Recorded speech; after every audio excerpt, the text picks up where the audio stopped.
welcome to our interview series for Mental Health Awareness Month. We are doing 10 to 15 minute interviews highlighting people's work and how they're fostering mental health. And today I'm really excited to introduce Deborah McNelis, who is the founder of Brain Insights. And we met through Parenting 2.0, which is an awesome organization. We presented together years ago. We were at the same conference. And thank you so much for joining us, Deborah. Oh, it's my pleasure. I appreciate being asked, and I love what you're doing, and glad to be involved. Thank you. And I love what you're doing. We've been talking about fostering mental health and the importance of prevention and starting early, but man, you start really early. So can you tell us a little bit about Brain Insights? And I love what you're doing. So please share with us. Thanks so much. In reflecting back to when we met, I remember stating in my talk, saying, let's do the prevention. And it's actually on one of my sample reels of my talks. But yeah, that's what I'm all about, is let's do the prevention and let's create brain health right from the beginning. And that's why I started the company Brain Insights, to give insights into how children's brains develop, with the emphasis of, well, if we have that understanding and that knowledge and realize that we have the opportunity to provide the optimal experiences, and science is providing us with that knowledge of what are the optimal experiences, so we can create brain pathways for that healthy brain development. From the very beginning, and you have tools to help people that kind of, one of the things I always say in terms of the work that I do, I always introduce myself and say, I'm not a neuroscientist. I'm not. But I tell the story about when I was graduating from my doctoral program, and the head of our department said to us all, okay, now that you're graduating, what are you going to do? And when he got to me, I said, you really don't want to hear the answer to that question. And he was like, why not? And I said, I want to write for People magazine. And he was like, you what? And I said, I want to translate. I want to take this stuff and make it so that people can use it and it gets out to the public. And so he was a little horrified. But I think that we're translators. The neuroscience is out there, but how do we take that and put it in a way that people can use it? And I think that's what you do so beautifully. Thank you so much. You're explaining exactly why we clicked so well, because we are so like-minded in that way. And again, I'm not a neuroscientist either. I come from an education background, so I am all about teaching and creating awareness and understanding, and doing it in practical, understandable ways. So I take, as you were saying, the neuroscience and put it into practical terms, practical understanding, and do presentations to create that understanding. But in addition, wanted to create a way to make it implemented into everyday life. So you mentioned the tools that I've developed, and so I created what I call, this is another point I need to make, is before I go into this, that I was realizing that sometimes just the term early brain development can be off-putting, because people think it's going to be all about high levels of neuroscience information. And another aspect of it is sometimes people think brain development is only synonymous with intelligence building or knowledge acquisition. Right. So I was trying to convey, no, it's about the whole development of that child. And so I thought, we need a new term. So I trademarked the new term neuro-nurturing, with the idea of nurturing that whole development of that child.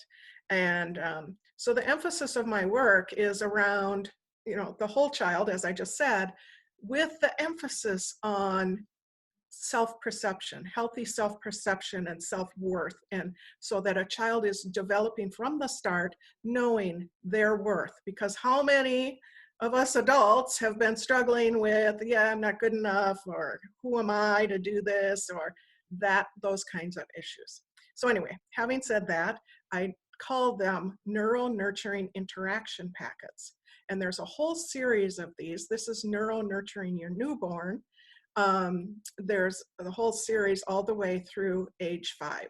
Mhm. And the idea is they're in this format so that it makes it real practical, and parents and anyone interacting with children can have this right on hand, because books are wonderful. We might not always have the time to read as much as we'd like, Right. or remember, what did that book say I should do? What was the idea in there that I wanted to remember?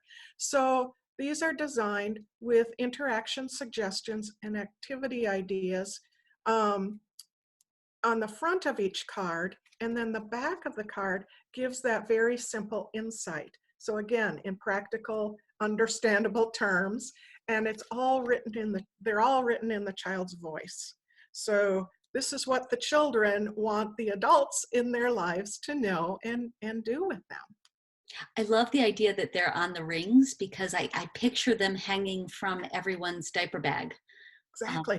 you Yep, know, diaper or on bag, the have them in stroller. your pocket, your purse. Yeah, yeah, and they're a size that can easily be done.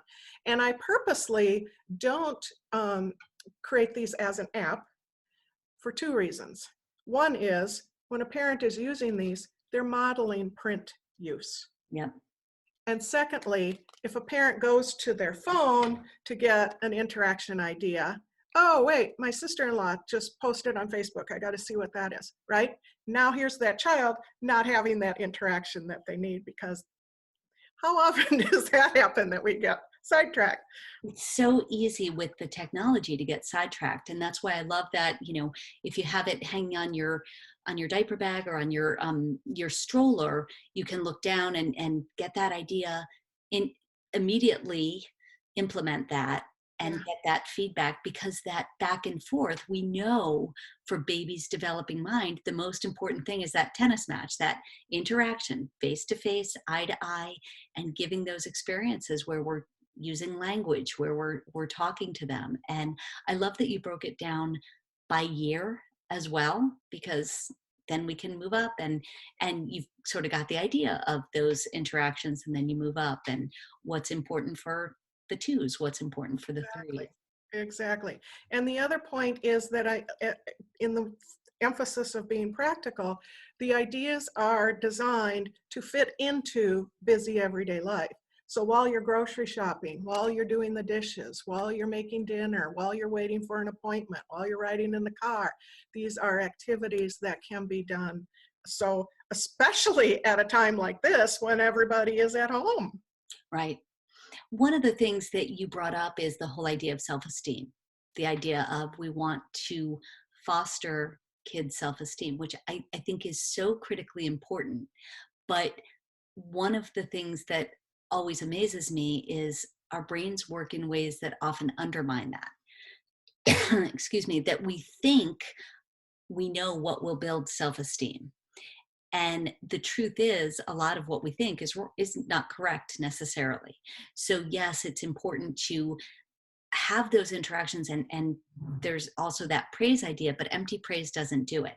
That kids need that feeling of struggling towards a goal, of learning how to crawl, of learning how to, that when we impede that, we're impeding their self-esteem. And in our model, we have the grasshopper with his arms up in the air, and I always say that self-esteem isn't a gift that we can give to kids. It's a neurochemical response we rob them of when we don't let them struggle and move towards that goal and struggle. And it's so, as a parent, that's so difficult. Right, right. And what makes it easier, that your points are so valuable. What makes it easier is to think of just narrating what they're doing. It becomes then their self-talk. And Mhm. so what we of course want is that positive self-talk, but we don't want it judged or labeled. So you mentioned, yeah, we don't want to be doing praise. what we want to do because so say a child, oh, I wanted to show you this, but say a child develops or draws a picture. Our natural response is to say, oh, good job. Oh, that's so beautiful. We are making that judgment. Yeah. And then children can become dependent on the judgment and the opinion of others. What we instead want to do, that's what praise does. What instead we would like to do is help the child to learn to self-evaluate. And so we can say, wow, it looks like you put a lot of work into your picture, or you put a lot of colors on that.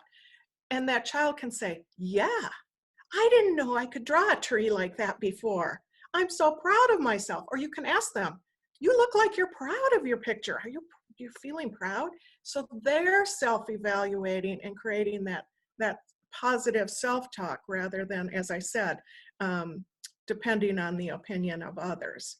And so as I said, if we just narrate, so you use the example of a child learning to crawl or learning to walk, we can say, look at you, you're crawling. It's just making a statement. It's not saying good job. It's just narrating. So they're learning that, and it creates that process of integration into that child's brain.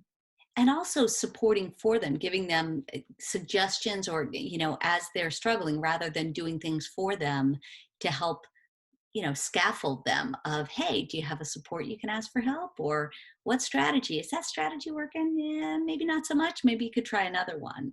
Yes, And yes. encouraging them and saying, you know what, you can do this. Mhm. We know you can do this. You're working and that's great. Yeah, And yeah, yeah, it's hard. It's hard yeah, and that's okay. yeah. But they really tune into our body language, our facial expressions. I mean, that's what they're designed to do. I mean, from day one, you know, they'll do the imitation of sticking out your tongue, Mhm. from infancy. It's a model of, I mean, a display of how much they're watching. And you mentioned the serve and return.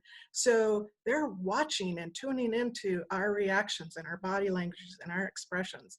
And so that's something to be um, aware of as well. And something as far as brain health, we are talking about what we want to do for children, but all of this is so valuable to do for ourselves.